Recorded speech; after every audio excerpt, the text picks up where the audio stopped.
Have you ever had the feeling that the universe was trying to tell you something? A thought that comes out of nowhere, and soon after something happens that seems to confirm exactly what you were thinking. An unlikely encounter. A word you needed to hear. A coincidence so precise that it made you stop and think. This can't just be a coincidence. Perhaps you felt a shiver, an internal silence, as if something was watching you. As if for a brief moment, reality had bent to deliver a message to you. This is not madness. It has a name. Carl Jung called it synchronicity. And no, this is not cheap superstition or empty spirituality. Jung was a psychiatrist, a scientist of the soul. He believed that at certain moments, the mind and the external world align so precisely, so symbolically, that they cannot be explained solely by logic or statistics. In those times, something deeper is at play. The unconscious is trying to emerge. It is trying to guide you. And if you ignore it, that call comes back stronger, more unsettling, more impossible to ignore. What you are experiencing may not be a mistake of fate. It could be a message from your psyche, a reflection of your pain, your confusion, your moment of transition. Synchronicity often appears when you are on the brink of something important, when you are lost or about to change. And I know no one taught you how to deal with this. Most will tell you it's nonsense, that it's paranoia, coincidence, but deep down you feel it isn't, that there is something there, that it touched something in you that you can't explain but also can't forget. Carl Jung did not believe in chance. For him, existence was much more than a random sequence of disconnected events. He saw life as a living tapestry of symbols, archetypes, and deep patterns that intertwine between the external world and the human psyche. Synchronicity is the point of collision between these two worlds. But what exactly is synchronicity? Jung defined it as the simultaneous occurrence of two events that do not have a causal relationship, that is, one does not cause the other, but that share a symbolic meaning for the person experiencing them. In other words, they are coincidences loaded with meaning. And most importantly, this meaning is not in the event itself, but in the psychological impact it has on you. Imagine thinking intensely about someone you haven't spoken to in years, and minutes later receiving a message from that person. Or dreaming of a strange symbol, a blue butterfly for example, and the next day finding that same symbol printed on a book cover that mysteriously catches your attention. Science would call this chance. Jung would say, pay attention. These moments, for him, are windows, small tears in objective reality that allows something deeper to manifest. Synchronicity arises when the unconscious finds a way to express itself in the external world. It's as if reality is shaping itself to reveal something that your reason cannot grasp, but that your soul recognizes immediately. Meet Michael, a 35-year-old software engineer whose world of logic and code is being shattered by experiences that don't compute. For years, Michael lived by algorithms, data, and predictable patterns. His life was ordered, controlled, rational. But 3 months ago, something changed. It started small. His grandmother's favorite song playing in a cafe the day after he'd been thinking about her for the first time in years. Then a dream about a red door, followed by a job offer from a company with a red door in their logo. Numbers repeating 1111, 333. Patterns that seemed to follow him everywhere. Michael tried to dismiss it all as confirmation bias, pattern recognition gone haywire, his brain seeking meaning where there was none. But the experiences kept intensifying. He would think of a childhood friend, and that person would email him within hours. He'd have a vivid dream about water, and the next day his apartment would flood, forcing him to relocate. Most unsettling was the symbol that kept appearing as spiral. In his dreams, in random architecture, in nature, in artwork. Each appearance felt charged with significance he couldn't name. Michael's rational mind was at war with something deeper, something that recognized these weren't random events, but messages from a part of himself he'd spent his entire adult life ignoring.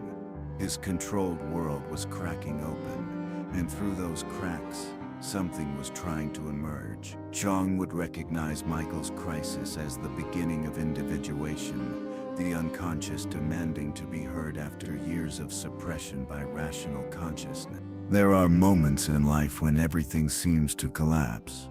Relationships crumble, plans fail, meaning dissolves. And it is precisely in these moments, when we are vulnerable, lost, with exhausted minds and exposed hearts, that synchronicity appears. But why?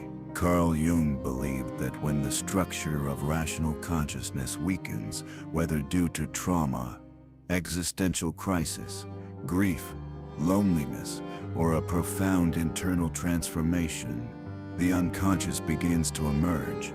And it does not speak with words, it speaks with symbols, images, repetitions, patterns, and sometimes it speaks through reality itself.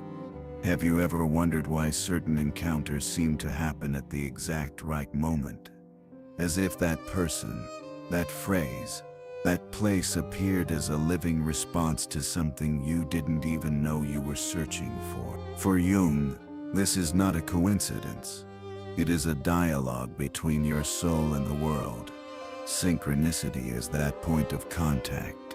It is when the invisible manifests in the visible. The universe does not respond with logical explanations, it responds with mirrors. And these mirrors appear in the most unusual places, in a song that plays out of nowhere and says exactly what you needed to hear, in a word that jumps out from a book, in a symbol that repeats until you can no longer ignore it. These are experiences that challenge reason and call into question the idea that we live in a mechanical and indifferent world. But be careful. Synchronicity is not about seeing signs in everything. It is not about delusion or spiritual paranoia. It is about meaning, and meaning is something that's born within you, not outside. It is the impact that event has on your psyche. It is what it activates in you. You are not in control. This is one of the hardest truths to accept, and one of the most liberating. When finally understood, most of what you feel, think, desire, or fear does not arise from your conscious will. It comes from a deeper, older, quieter place, the unconscious. And when you insist on ignoring it, it finds ways to get your attention, sometimes through dreams, other times through pain. But there are moments when it speaks directly to the world, and this is called synchronicity. Carl Jung understood the unconscious not as a repository of forgotten memories, but as a living, creative, symbolic system, a core of autonomous intelligence within you, carrying not only your wounds and traumas, but also your vocation, your hidden potentials, your paths of transformation. And when your external life begins to disconnect from what this deeper part wants to show you, signs emerge, small shocks of reality that force you to stop, look, and question.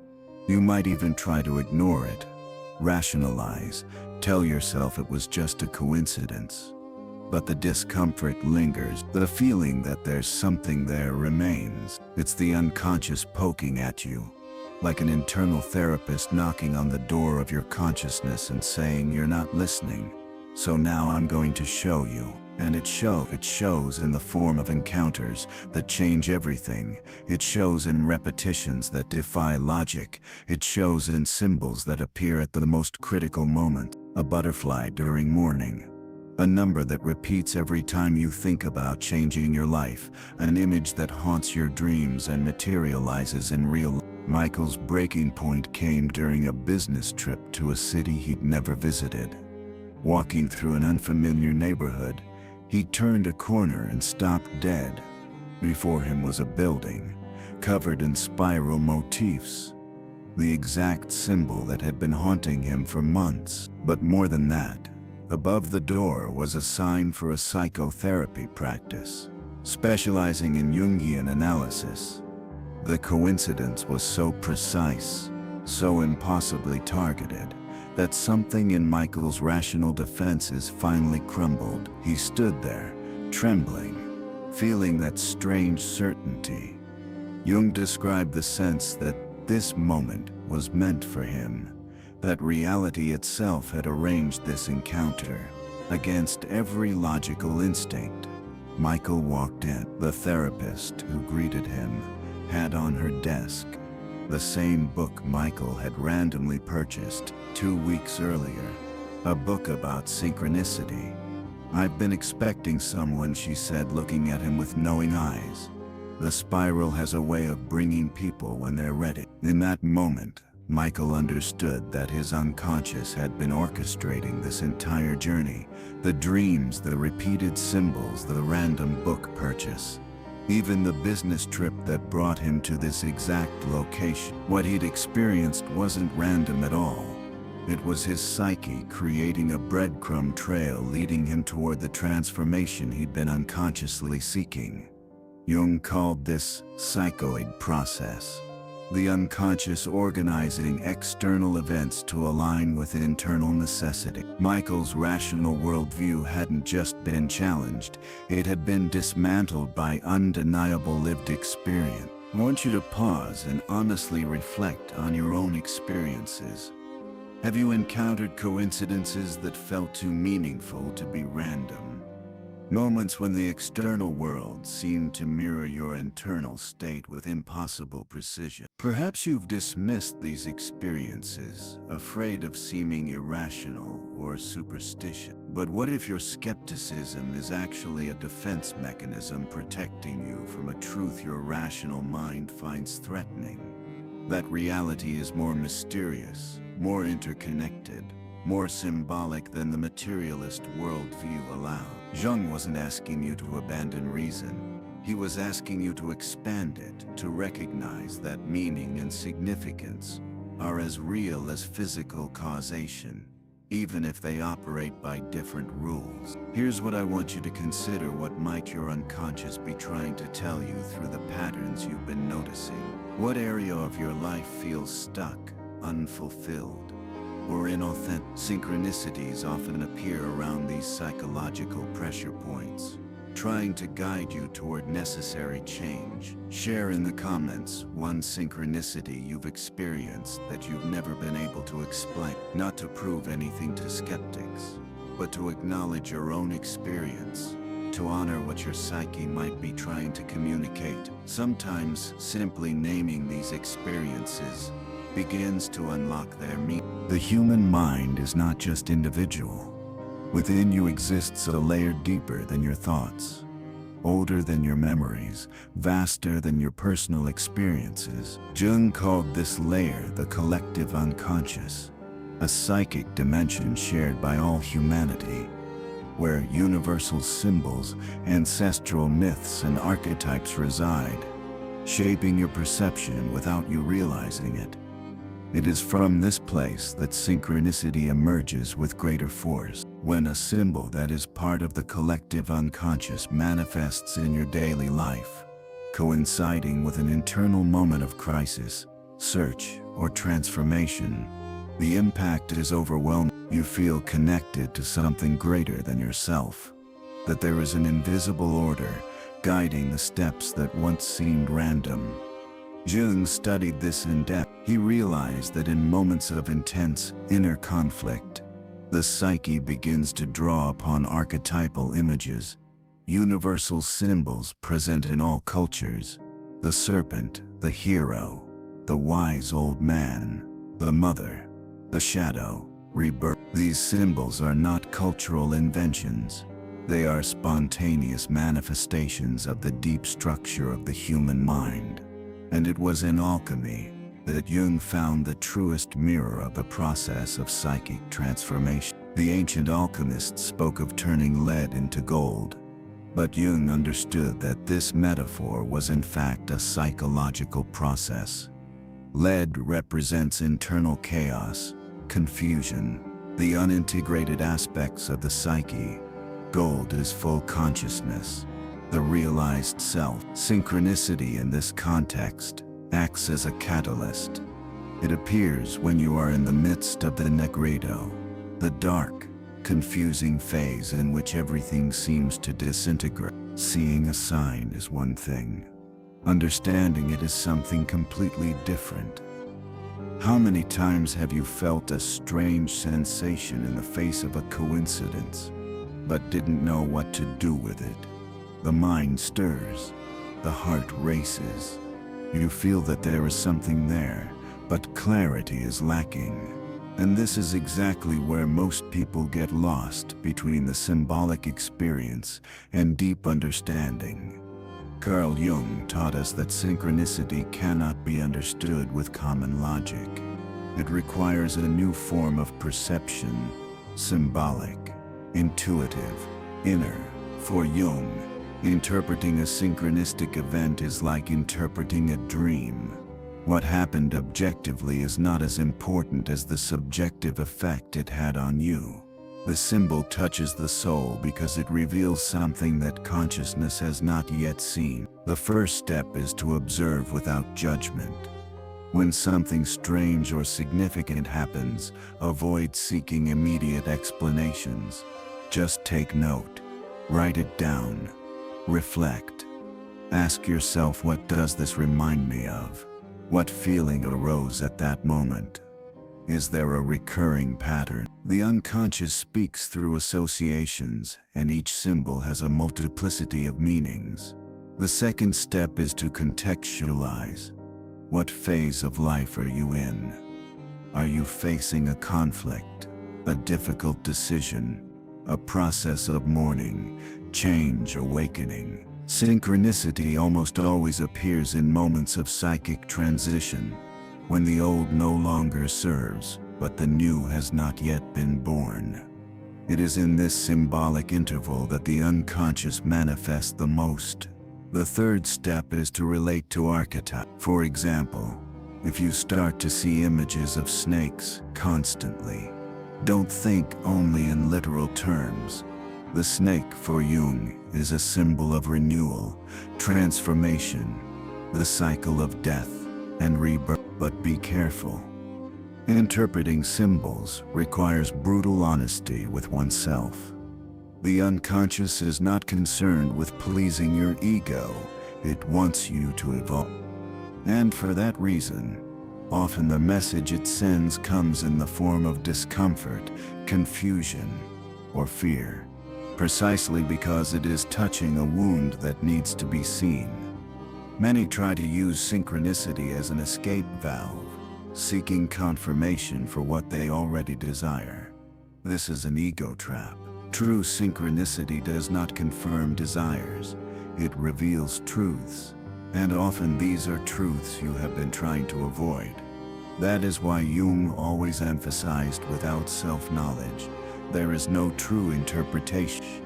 You need to be willing to look at yourself with courage, to confront your shadow, to accept that the symbol may be showing you something you still do not want to see. Michael learned this the hard way. Initially, he wanted to interpret every synchronicity as confirmation that he should leave his job, that he was special, that the universe was guiding him towards some grandiose destiny. But his Jungian therapist pushed back. The spiral doesn't mean you're special, she said. It means you're stuck in a cycle, repeating the same patterns, going nowhere. The unconscious isn't flattering you, it's confronting you. That truth stung, but it was what Michael needed to hear. His synchronicities weren't about external change, they were about internal transformation. The spiral was showing him his psychological patterns, his tendency to avoid emotional depth, his compulsive need for control, his fear of genuine intimacy. But when you surrender to this process, something changes forever. Reality ceases to be a random sequence of events and transforms into a mirror. Each occurrence becomes a message, each symbol a portal. Life begins to have depth, direction, meaning. And at this point, a new question arises. If all of this is happening, if the signs are appearing, if the unconscious is speaking, what does it want from you? Jung said that synchronicity is the way the unconscious pushes you toward the path of individuation, the process of becoming who you truly are. But this process is not comfortable. It requires breaking away. It requires doubt. It requires you to let go of easy certainties, ready-made answers, predictable paths. Because what is at stake here is not understanding the world. It is understanding yourself. Michael's transformation wasn't dramatic or sudden. It was a gradual awakening that unfolded over months. He left his corporate job, not for another job, but to create space for self-discovery. He started painting, something he hadn't done since childhood, and discovered that the spiral that had haunted him was trying to emerge through his hands. He began therapy seriously, doing the difficult work of integrating his shadow, understanding his patterns, reclaiming the parts of himself he'd abandoned in pursuit of success and control. The synchronicities didn't stop, but they changed in quality. They became less dramatic, less urgent, more like gentle confirmations that he was moving in alignment with his authentic self. Jung called this the transcendent function, when consciousness and the unconscious begin working together rather than in opposition. You didn't get here by chance. If this video resonated with you, if you recognized experiences you've lived, strange coincidences, significant encounters, signs that chase you, then perhaps you are already living your own journey of synchronicity. And this is not something small, it is a calling. Carl Jung said that synchronicity is the way the unconscious pushes you toward the path of individuation, the process of becoming who you truly are. But this process requires breaking away.